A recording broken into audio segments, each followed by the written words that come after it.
ដើម្បីភ្ជាប់ relay នឹងទីគឺអ្នកទាំងអស់គ្នាត្រូវតែគូខ្សែរបស់វាសិនណាគូត្រូវតែគូខ្សែរបស់វាបានន័យថាដូចជាហេតុអីបាន supplier នឹងភ្ជាប់ជាមួយនឹង product មើលពីណាដឹងហ៎បាទដោយសារ product ហ្នឹងគឺយើងយកចេញពី supplier ជាអ្នកផ្ដល់ product មកឲ្យអញ្ចឹងអាសញ្ញាព្រួយហ្នឹងបាទតាមពិតយើងដាក់ព្រួយក៏បានឬក៏យើងក្បួនរបស់វាតាមពិតយើងមិនឲ្យដាក់ព្រួយទេបើគាត់ថាយើងព្រួយហ្នឹងមិនថាយើងដឹងថាវាយកចេញពីណាមកណាបាទតាមខ្សែហ្នឹងវាមានទំនាក់ទំនងបែបនេះដូចជា product វាជាប់បន្តណាគាត់ហ្នឹងវាបន្តគ្នាអញ្ចឹងតាមពិតទៅ product វាត្រូវតទៅណាផលិតផលវាត្រូវតែយកទៅសរសេរនៅក្នុងវិក័យប័ត្របាទអញ្ចឹងយើងត្រូវតែយកវាទៅសរសេរនៅក្នុងវិក័យប័ត្រ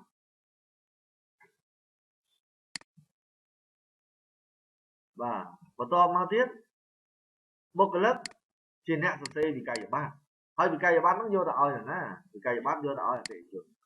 អញ្ចឹងហើយបានរឿងរបស់វាមានតគ្នាអញ្ចឹងបាទណាវិក័យប័ត្រយកឲ្យអតិថិជនហើយ employee គឺគេជួលគាត់មកសរសេរវិក័យប័ត្រ employee វាមានទំនាក់ទំនងជាមួយនឹងវិក័យប័ត្រទៀតប៉ុន្តែការចបខ្សែនីមួយហ្នឹងគឺវាមានប្រភេទរបស់វាបាទតើវាប្រភេទរបស់វាហ្នឹងគឺភ្ជាប់ជាលក្ខណៈ one to one ឬក៏ one to many ឬក៏ many to one ឬក៏ many to many បាទដែលនៅក្នុងមេរៀនរបស់យើងនេះវាមានអានេះ one to one អានេះ one to many ឃើញទេបាទបានថាដូចជាចៅគឹមហ្នឹងគាត់ order តំណែងទៅលើ ID លេខ2ផងលេខ3ផងទេបានថាម្នាក់គាត់អាច order តំណែងបានច្រើនអញ្ចឹងបើយើងនិយាយអំពីផលិតផលរបស់យើងវិញ supplier ឧទាហរណ៍ទៅ company ក្រុមហ៊ុនឈ្មោះ Tiger អញ្ចឹងគាត់ផ្ដល់ផលិតផលឲ្យយើងណាបានច្រើនដងអត់បាទអញ្ចឹងដើម្បីចង់ដឹងថាវាជា one to one ឬក៏ជា one to many អ្នកនរគ្នាអាចតាំងវាបាទដូចជា supplier ហ្នឹងគឺអ្នកនរគ្នាអាចតាំងវាបន្តិចមកបាទជាមួយនឹង product ដែលគាត់ត្រូវផ្ដល់មកឲ្យយើងតើវា one to one ឬក៏ជា one to many បាទអញ្ចឹង supplier យើងដូរចោលវិញអញ្ចឹងឧទាហរណ៍ company ឈ្មោះ Tiger បាទ company ឈ្មោះអង្គរបាទក្រុមហ៊ុនអង្គរបាទ company មានអីគេទៀតបាទក្រុមហ៊ុនកូកាអញ្ចឹងទៅបាទអញ្ចឹងឧទាហរណ៍ថាប៉ុណ្្នឹងចុះអញ្ចឹងផលិតផលមានអីគេអញ្ចឹងមានដូចជា ABC មានដូចជា Anchor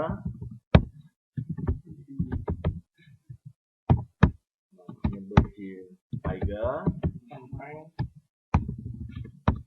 មានអង្គរមានអង្គរសោតបាទមានកូកា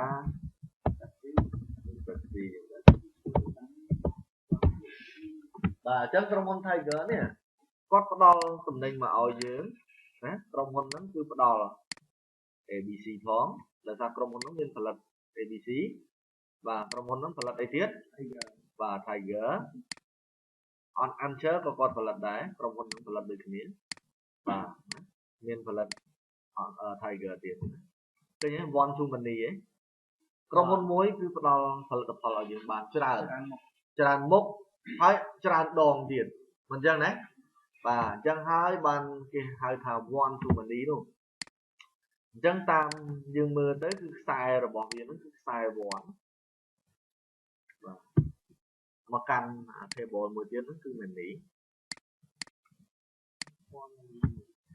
one to many ហើយ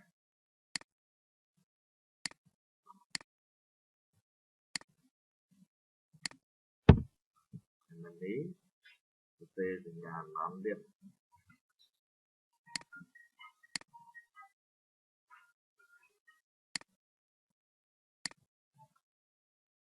បាទឧទាហរណ៍ថានេះចុះ many បាទចឹង one to many បានន័យថា supplier ម្នាក់ក្រុមហ៊ុនមួយអាចផ្ដល់តំណែងឲ្យយើងបានច្រើនហើយបាទណាបាទអញ្ចឹងផលិតផលលក់ចេញទៅក្នុងវិក័យប័ត្រម្ដង anh nói vô ban ABC hay vô mà lũa mình chăng ưu tiên họ tha và code mà tính và lấy tính ABC đây chăng trong thực tế vì cái bạn ở code mùi đặt một thẻ ABC nên được cái bạn ấy tồn mùi mình đặt trên mặt tính tiền tính ABC đi cái này chăng trong thực tế vì cái bạn mùi tiếp đặt một thẻ ABC đây mà nó râm trời ấy chăng nó ở phải là tập hall muối thực tế nên được cái bạn cho nào đấy à chăng này vốn anh em mình đi đây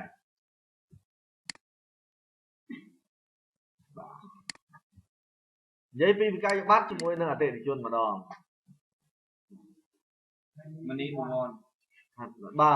ទវិក័យប័ត្រជាច្រើនផ្ដល់ឲ្យអតិថិជនបានម្នាក់បាទឧទាហរណ៍ថាអតិថិជនម្នាក់ហ្នឹងគាត់មកទិញតំណែងច្រើនដងអញ្ចឹងគាត់ទទួលបានវិក័យប័ត្រច្រើនណាមកទិញម្ដងបានវិក័យប័ត្រមួយមកទិញម្ដងបានវិក័យប័ត្រមួយមែនអត់បាទអញ្ចឹងមកទិញ10ដងបានវិក័យប័ត្រ10អញ្ចឹងនាំឲ្យខាងណាវ័នcustomer 1 invoice money ត្រឹមត្រូវទេបងណាបាទនេះអតិថិជនម្នាក់គាត់ទិញតំណែងបានច្រើនដងយល់ទេបាទ employee ជាមួយនឹង invoice ម្ដងខាងណាវ័នខាងណា money employee មូលហេតុអីបាន employee 1បាទ employee ម្នាក់គាត់ចាញ់ invoice បានច្រើនបាទគាត់សរសេរលក់ច្រើនដងបាទអញ្ចឹងឧទាហរណ៍ថាគេបង្កើត title ទៀតណាគេចង់ញែកណាបុគ្គលិកហ្នឹងមានមុខងារធ្វើអីអញ្ចឹងណាអញ្ចឹងគេញែក title មកមួយទៀតអញ្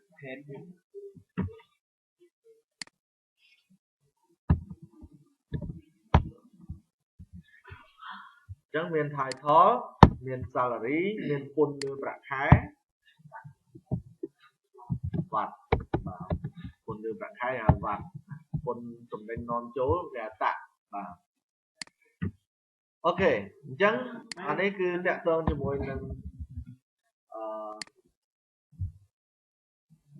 title list បញ្ជីរបស់មុខងារណា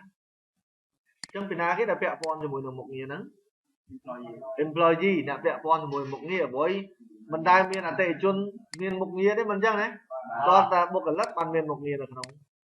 ស្ថាប័នរបស់យើងអញ្ចឹងតំណែងតំណងហ្នឹងគឺតំណែងតំណងរវាង employee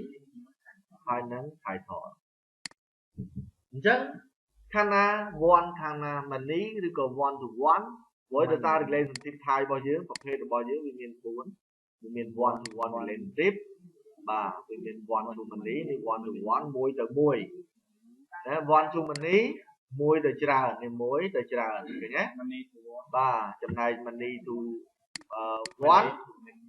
many to me many គឺវាកើតចេញជា3ណា many to one ផ្សេងណាអញ្ចឹង relationship type របស់យើងវាមានចែកចេញជា3ប្រភេទក៏បានជា4ប្រភេទក៏បានតែនៅក្នុងមេរៀនរបស់ខ្ញុំខ្ញុំដាក់13ទេ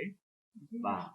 ណាតាមពិតវាមាន3ក៏ត្រូវ4ក៏ត្រូវកាលពី version ចាស់3ដល់ពេលគេស្រាវជ្រាវទៅឃើញថាមាន4ក៏បានដែរ4ហ្នឹង many to one គាត់ថាវាអានបញ្ជាក់ទេ one to many នេះ one to many ដល់ពេល many to one គេអានបញ្ជាក់វិញដូច one to many supplier ម្នាក់ផ្ដល់តំណែងបានច្រើនដល់ពេល many to one supply product ជាច្រើនហ្នឹងអាចយកចេញពីក្រុមហ៊ុនតែមួយបានយល់បានទេដល់នេះអញ្ចឹងអតិថិជនម្នាក់ទិញតំណែងបានច្រើនដងអញ្ចឹងតំណែងជាច្រើនហ្នឹងលក់ឲ្យអតិថិជនម្នាក់បានត្រឹមត្រូវទេបាទហ្នឹងគាត់ថាអានបញ្ជាក់ទេអាហ្នឹង many to one ណា many to many គឺវាកើតឡើងដោយនេះណាឃើញអ្នកនរគ្នាឃើញគុំតែ one to many ទេតែ2ដងអានេះ one to many មួយអានេះ one to many មួយគេហៅ many to many បានហើយwhen one to many to many គឺវាគុំឡើងដោយ one to many ច្រើនដងបាទតែ one to many ច្រើនដងគឺគេហៅថា many to many នេះអ្នកនរគ្នាមើលមេរៀនរបស់យើងអានេះ one to one ណាឧទាហរណ៍ដូចជា customer លេខប៉ុណ្ណឹងគាត់មានsecurity code តែមួយទេបាទអាហ្នឹង one to one ដល់ one to many ដូចជាបាទ customer ID មួយនេះឈ្មោះcompany របស់គាត់ឈ្មោះ around អញ្ចឹងទៅហើយគាត់ order តំណែងបានច្រើនដងណាបាទអញ្ចឹង one to many ដល់ពេល money to one អាតំណែងជាច្រើនហ្នឹងគឺ order បានដោយ company មួយនេះដល់ពេល money to money ឃើញទេអានេះ one to money ណាលេខ12ហ្នឹងវាមានការងាររបស់វាច្រើនដងហើយចំណែកណាអា2ហើយ3នេះវាពាក់ព័ន្ធជាមួយនឹងអានេះវិញណាចានេះ one មួយអានេះ one to money អានេះតើនេះ one to money ទៀតអាហ្នឹងគេហៅថា3 table ឡើងទៅគឺគេហៅថា money to money តោះនេះប៉ុណ្ណឹងអូអញ្ចឹងពេលណាដែលអ្នកទាំងអស់គ្នាភ្ជាប់ពេលណាដែលអ្នកទាំងអស់គ្នាភ្ជាប់ one to money ឬក៏ one to one អីចឹងគឺវាកើតអីគេវាកើត money to money automatic វាកើត money to money automatic បាទតោះឥឡូវយើងនិយាយពីបុគ្គលិកនិងមុខងារ